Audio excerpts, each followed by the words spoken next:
Welcome to Flow, Module 3, which is Observe Your Fear. So 2 Timothy 1:7 is our key verse for this whole segment. And it says, God has not given us a spirit of fear, but of power and love and a sound mind. And we really want to look in this module about how God can take our fear and change it into something really useful. Now, if you've been watching the other modules, you'll know we've been outside. We've been in nature, surrounded by trees. What fear does is it locks us up. It's like the wall of fear. We get ourselves in these places where we can't see the things that God has made because we're locked up in fear. Fear stops the flow. Fear stops us right in our tracks. It's like, I got this cage. And we're not made to live in the cage. Nope. Now the cage has a door. But for many of us, we don't even dare open that.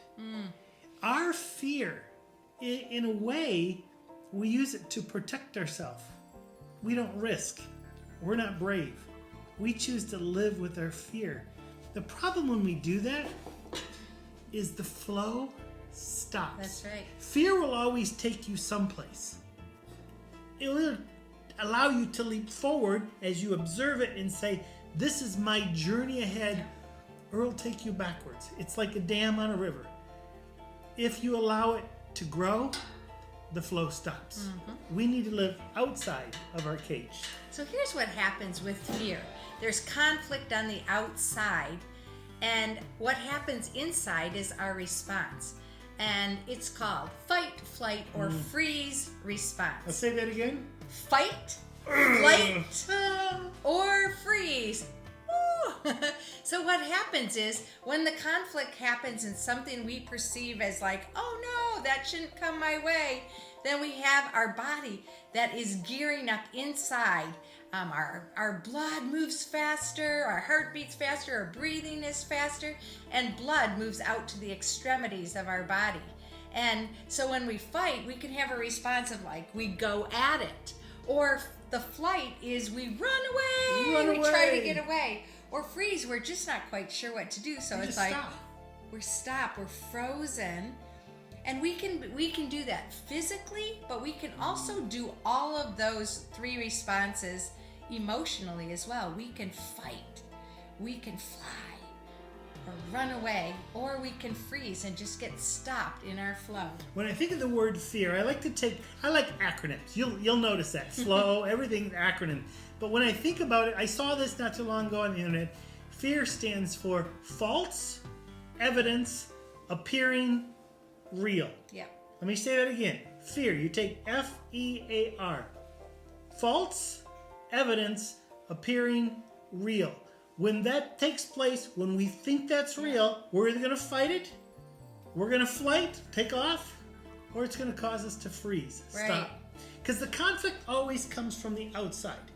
Very rarely does conflict come from the inside. It comes from the outside, but the fear goes inside. Yep. That fear is going to make me want to hide, or it's going to want me to get anxious. What's going on? You can't sleep, you can't eat, you can't... Are you going to fight? It's going to bring out that anger. Yep. It's coming from the outside. We have to observe it. That's what this module is about. Don't run away. Step up, take a look at it, and respond to it. We're going to give you some techniques of what to do to respond to the fear that we observe. Yeah, so as Dan just said, many of the interchangeable words that go together with fear could be anxiety or anger. These are different ways that different people respond to it. And there are a few techniques, basic techniques, when you're facing any kind of fear, anxiety, or anger.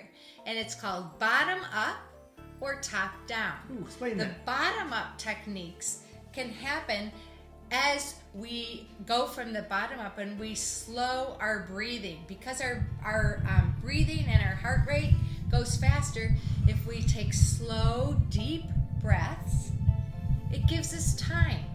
It allows the blood to go from the far parts, extremities, hands, feet, back to where we need it, in our center portion. That is the bottom up. So our breathing, slowing our breathing and taking control of our breathing. Top down techniques have to do with retraining our mind. And the beginning of that is mindfulness, being aware of what is happening. Maybe not in the exact moment when it's happening, because not all of us are able to catch it that quick. That's why journaling is so important, because you can journal your responses and understand what's going on when these different situations happen. There's something else called CBT, or cognitive behavioral therapy, and it's retraining of your brain. So we're going to talk about some of these very practical ways to identify and observe your fear, but also ways for you to combat it and to take steps toward not being so controlled by your fear so that you can have the flow. God did not give us the spirit of fear, but power, love, and sound mind.